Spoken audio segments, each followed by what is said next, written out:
Hello Standard Second, welcome in EVS lecture.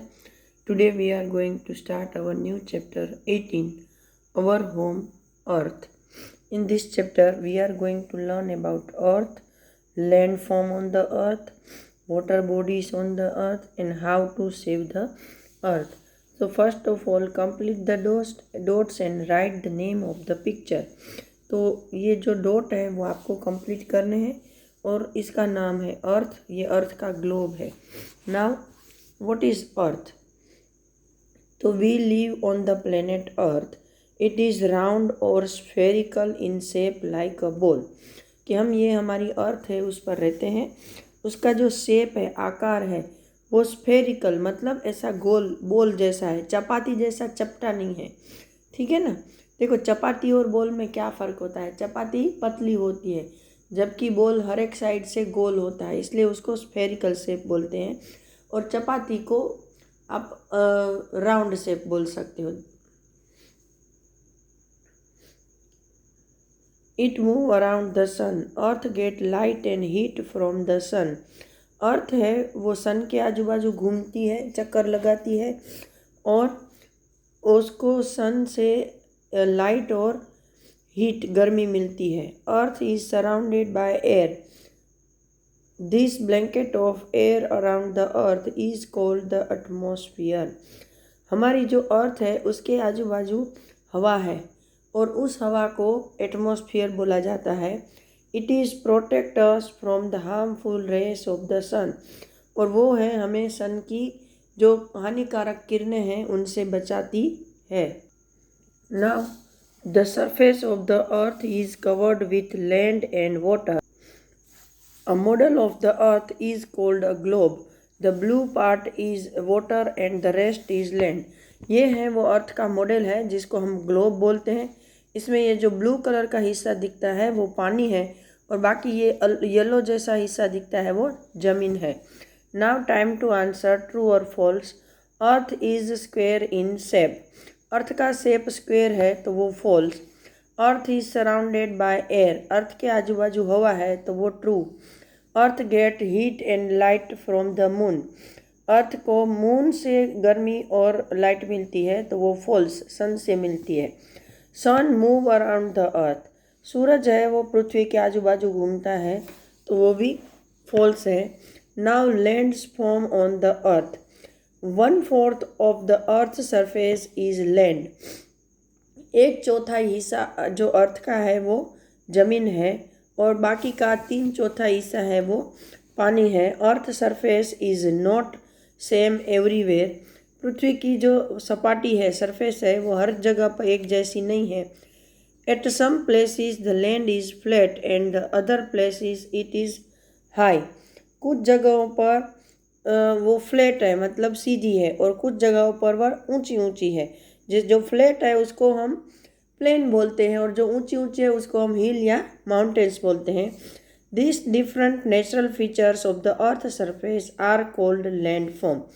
तो ये जो अर्थ के अलग अलग सरफेस के फीचर्स हैं, मतलब उसकी जो कैरेक्टरिस्टिक है, उनको हम लैंडफॉर्म बोलते हैं। इनमें से कुछ यहाँ पर हम लर्न करेंगे।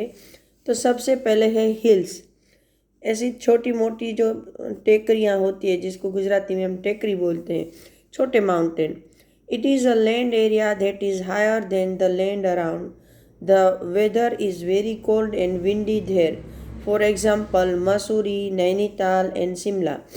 जो एरिया पृथ्वी का आजू बाजू की बाकी की ज़मीन से थोड़ा ऊंचा हो उसको हम हिल बोलते हैं।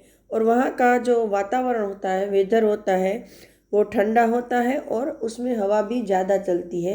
जैसे हमारे यहाँ कुछ हिल स्टेशन है, मसूरी, देहरादून, नैनीताल, शिमला, ये सब हिल स्टेशन है। फिर आता है माउंटेन्स। ये ऐसे बड़े बड़े mountain. They are very tall hills on the surface of the अर्थ।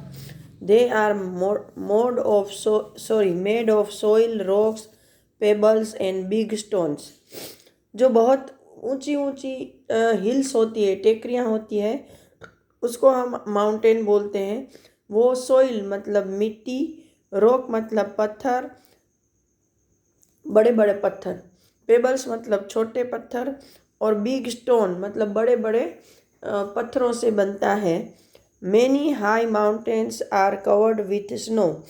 कुछ बड़े बड़े पहाड़ हैं, वो उसकी जो पीक होती है, ऊपर का हिस्सा, वो बर्फ़ से ढका होता है। स्नो मतलब बर्फ़।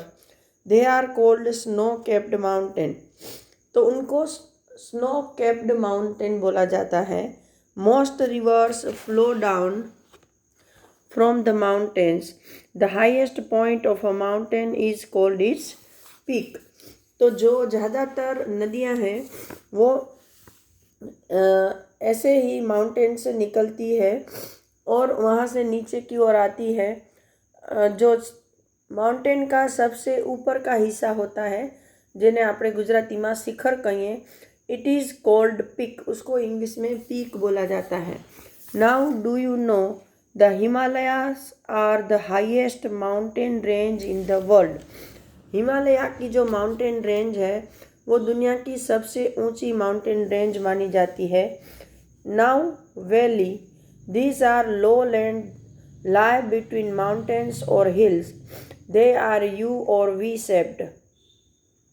दो पहाड़ों के बीच के जो नीचे का हिस्सा होता है ज़मीन का, या फिर दो टेकरियों के बीच, हिल के बीच का जो निचला हिस्सा होता है, जो दो साइड ऊंचे ऊंचे पहाड़ हो और नीचे ज़मीन बहुत गहराई में हो, तो उस गहरी ज़मीन को हम वैली बोलते हैं। और वैली का जो शेप होता है वो मोस्टली वी शेप या यू शेप होता है। वैली दैट हैव स्ट्रीम और rivers flowing through them are called river valley. जिस वैली में से जेने वैली एटले गुजराती में जेने खीण અને इंग्लिश में हिंदी में जिसको खाई बोलते हैं। तो जो वैली में से या तो झरने या नदियाँ बहती हैं उसको हम रिवर वैलीज बोलते हैं। नाउ प्लेटेयू, ऐसे जो फ्लैट एरिया है, ऊपर से ऐसे फ्लैट, ऐसे पिक वाले नहीं होते हैं, ऐसे फ्लैट ऊपर से हो, उसको प्लेटेयू बोलते हैं। An area of high level land is called plateau. It is also called a table land as it look like a table top. It is flat at the top. जो ऊंचाई टेकरियों का ऊपर का हिस्सा होता है या पहाड़ों का ऊपर का हिस्सा होता है जो कि एकदम फ्लैट हो, उसको हम प्लेटेयू बोलते हैं। और उसको दूसरा नाम दिया गया है टेबल टॉप। टेबल टॉप मतलब टेबल का ऊपर का हिस्सा जिसके ऊपर हम लिखते हैं, खाते हैं, वो भी फ्लैट होता है, इसलिए उसको टेबल टॉप बोला जाता है या table land. Now plains, these are large area of a flat land. They are most suitable for living and farming. The soil of the plains is rich for growing crop.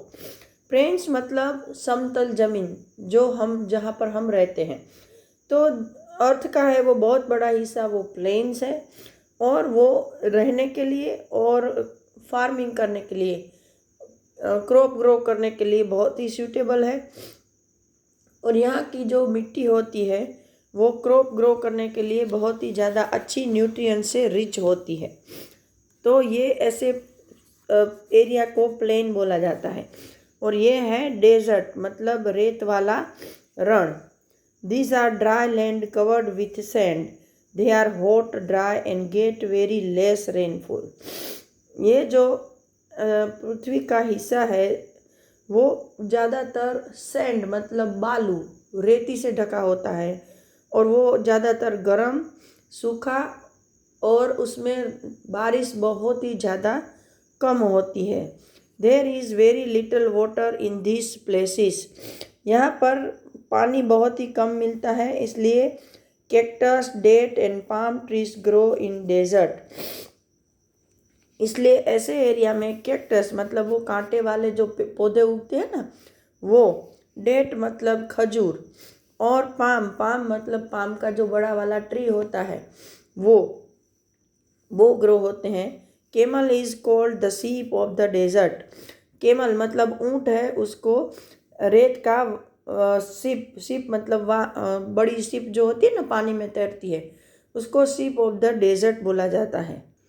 Now in your notebook write about any one animal found in the desert. अपनी book में जो animal कोई भी desert में मिलता है उसके बारे में लिखना है, जैसे स्नेक है, केमल है, फिर दूसरे जानवर आपको जो पता हो, कैमेलियन, ऐसे। ऑल्सो पेस्ट इट्स पिक्चर, और उसका पिक्चर भी लगाओ। नाउ नेक्स्ट वन है आइलैंड। ये देखो ऐसा आइलैंड होता है जिसको हम गुजराती में टापू बोलते हैं। A piece of land surrounded by water on all side is called an island. Example the Andaman and Nicobar islands. कि जो एरिया, जमीन का जो हिस्सा चारों ओर से पानी से घिरा हो, कोई भी उसका हिस्सा दूसरी जमीन के साथ टच ना हो, उसके हर बाजू में पानी हो और बीच में वो अकेला एक लैंड हो, तो ऐसे हिस्से को हम आइलैंड बोलेंगे। जैसे हमारे इंडिया के आइलैंड है अंडमान और निकोबार के island. Now time for answer. Very hot dry land, उसको क्या बोलते हैं? तो कि desert. Large area of flat land, उसको बोलते हैं प्लेन। स्मॉल माउंटेन को बोला जाता है hills. Different feature of the earth surface are called land forms. Now water bodies on the earth. Water bodies का मतलब होता है पानी के सोर्सेस या पानी के जो भरे हुए स्थान है, स्थल है, उनको वाटर बॉडीज बोला जाता है। तो 3/4 of the earth surface is covered with water. It is found in many forms. Earth पर तीसरा भाग पानी का है, एक भाग जमीन है, 3 भाग पानी है, मतलब 3/4। तो वो अलग अलग फॉर्म में होते हैं, अलग अलग रूप में। तो क्या क्या रूप है? तो कि सबसे पहले है रिवर, जैसे ये बहती हुई नदी है। River are long streams of water, वो बहते हुए पानी का बहुत बड़ा झरना है। The snow on mountains melt into water and flow down in the form of river. पहाड़ों पर जो बर्फ़ होती है वो पिघलती है और वो नदी बनकर फिर नीचे की ओर बहने लगती है। This water is use for many purpose like drinking, cleaning etcetera. और ये पानी है वो हम हर तरह से यूज़ कर सकते हैं, पीने के लिए, धोने के लिए, कुछ भी। Now seas and oceans. Seas are large water bodies, big seas are called oceans. The water of the seas and ocean is salty and cannot be used for drinking. पृथ्वी पर जो सबसे ज़्यादा पानी होता है वो सीस और ओशंस में होता है, और सीस और ओशन है उसका पानी सोल्टी मतलब खारा होता है, इसलिए हम उसको पीने के लिए यूज़ नहीं कर सकते हैं। Only 1% of the water on the earth is fresh water that we can actually use. देखो 3 हिस्सों में अर्थ पर पानी है, लेकिन इसमें अगर उसको हम 100% माने तो उसमें से सिर्फ 1% ऐसा पानी है जो हम पीने के लिए यूज़ कर सकते हैं।